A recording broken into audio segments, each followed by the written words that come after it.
నమస్తే welcome to our channel నేను సమ్రీన్. 2 రోజులు 2 సర్వేలు ఏ పార్టీకి ఫేవర్ ఉండబోతున్నాయో ఈ అంశానికి సంబంధించి మనతో చర్చించడానికి ఈ రోజు సీనియర్ జర్నలిస్ట్ జగదేవ్ గారు ఉన్నారు. వారితో మాట్లాడండి. సార్ నమస్తే. నమస్తే సార్, 2 రోజులు 2 సర్వేలు ఏ పార్టీకి ఫేవర్ ఉండబోతున్నాయి, ఈ అంశానికి సంబంధించి ఏం చెప్తారు సార్? ఇప్పుడు రీసెంట్గా ఆ సర్వేల గురించి మాట్లాడుకుంటున్నారు. ఆల్రెడీ నేషనల్ మీడియా ఉన్న ఇండియా టుడే ఒకటి, అంతకుముందు చేసిన పైనీర్ సర్వే కూడా ఇట్లాగే ఫేవర్గా చెప్పింది. అయితే పైనీర్ సర్వే ఏం చెప్పుకొచ్చిందంటే కేవలం లోక్సభ స్థానాలకు సంబంధించే ఎక్కువగా ప్రస్తావించారు. అది కూడా సుమారుగా ఈ ఫిబ్రవరి 1st and 2nd వీక్లోనే సర్వే చేశారు. 1st, 2nd వీక్లో సర్వే చేస్తే లోక్సభ స్థానాల్లో ఖచ్చితంగా టీడీపీ జనసేన కూటమే బాగా విజయం సాధిస్తుందని, వైసీపీకి తక్కువ స్థానాలు వచ్చేలాగా ఈ ఒక 18 నుంచి 20 వరకు, ఆల్మోస్ట్ ఆల్ 22 అని కూడా అంటున్నారు, కానీ 20 వరకు టీడీపీకు కూటమికి వస్తాయి.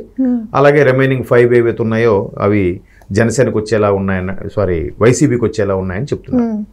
అయితే అలాగే ఈ ఇండియా టుడే కూడా ఇంకో సర్వే రిలీజ్ చేసింది. ఆ ఇండియా టుడే సర్వే కూడా రాష్ట్రం మొత్తం మీద కూడా టీడీపీ జనసేన కూటమే ఫేవర్గా అవబోతుంది. ఎలా చూసుకున్నా కూడా టీడీపీ జనసేన వస్తాయి. ఎన్ని సెట్టింగ్లు చేసినా, ఎన్ని మతలబులు చేసినా వీళ్ళే ఏకగ్రీవంగా ఈ కూటమి గెలిచేసే ఛాన్సెస్ ఉన్నాయి. అంటే అలా అని వైసీపీకి అసలు రావని కాదు, తక్కువ స్థాయిలో వస్తాయి. ఇప్పుడు 175 అసెంబ్లీ స్థానాలకు గాను సుమారుగా అందరూ ఇండియా టుడే అనే కాదు, పైనీర్ అనే కాదు, ఇంతకుముందు చేసిన సర్వేల్లో కూడా 120 నుంచి 140 మధ్యలోనే చెప్తున్నారు. 120 నుంచి 140 మధ్యలో, అవి ఎంతైనా అవ్వచ్చు, ఆ ఫిగర్ ఫ్లక్చువేట్ అవుతుంటుంది మధ్యలో. కాకపోతే ఒక 35 నుంచి 40 స్థానాల వరకు వైసీపీకి వచ్చే ఛాన్సెస్ ఉన్నాయన్నట్టుగా చెప్తున్నారు. మళ్ళీ వీళ్ళు అదే మాట చెప్పారు. కాకపోతే పైనీరులు ఎక్కువగా లోక్సభ మీద సర్వే చేపించి అది చెప్పారు. ఇండియా టుడే వాళ్ళు ఓవరాల్గా ఆంధ్రప్రదేశ్ తీరు ఎలా ఉండబోతుంది అన్నట్టు కూడా సర్వేలు వచ్చాయి.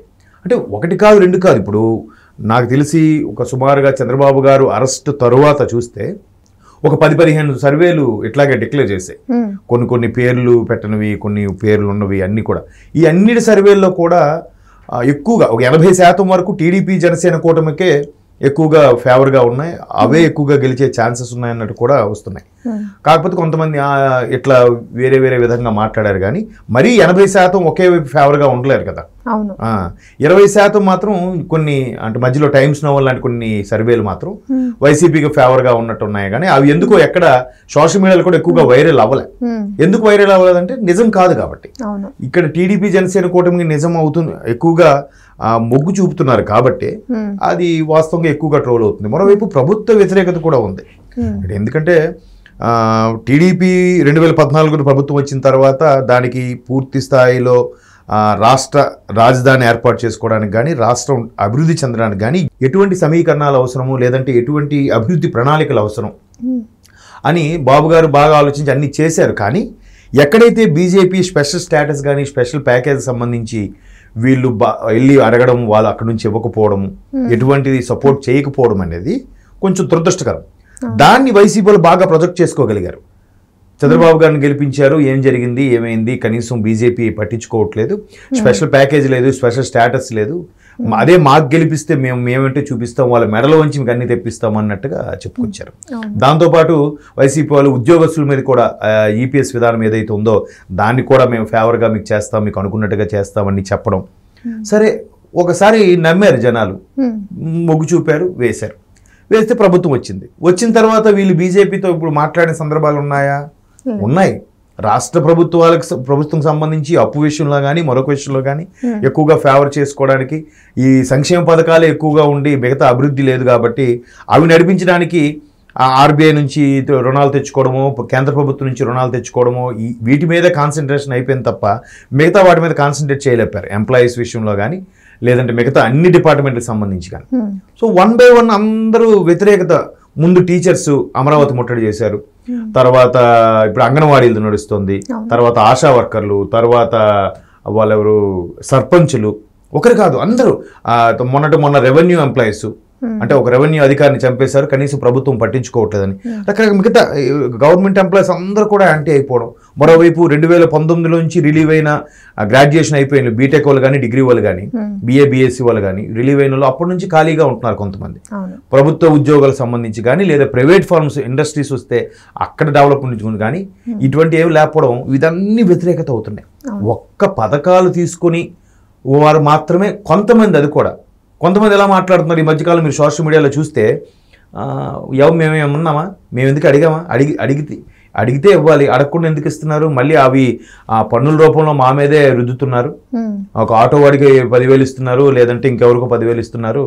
ఇచ్చి తర్వాత దానికి లైసెన్స్ లేదని, ఇన్సూరెన్స్ లేదని, రోడ్లు బాగాలేకపోవడం వల్ల మా వెహికల్స్ పాడైపోతున్నాయి, మీరు మాకు ఇచ్చింది 10,000 అయితే సంవత్సరానికి దానికి డబుల్ అయిపోతుంది అని చెప్పి తీసుకున్న వాళ్ళు కూడా తిరిగి తిట్టుకుంటున్నారు. ఒక్క ఏజ్డ్ వాళ్ళు ఎవరైతే ఉన్నారో 1వ తేదీన పెన్షన్ ఇంటికి వచ్చి ఇస్తున్నారో అదొక్కటి మాత్రం ఫేవర్గా ఉంది. ఇక స్కూల్స్ అంటారా కూడా, స్కూల్స్ కూడా 2వ తరగతి వరకు ఒక స్కూల్, ఎలిమెంటరీ స్కూల్ అని, 3వ తరగతి నుంచి 10th క్లాస్ వరకు ఒకే స్కూల్గా పెట్టేయడం. ఆల్రెడీ ఇవి ఎప్పుడు పెట్టాలి, స్కూల్స్ డెవలప్ చేయక ముందు పెట్టాలి.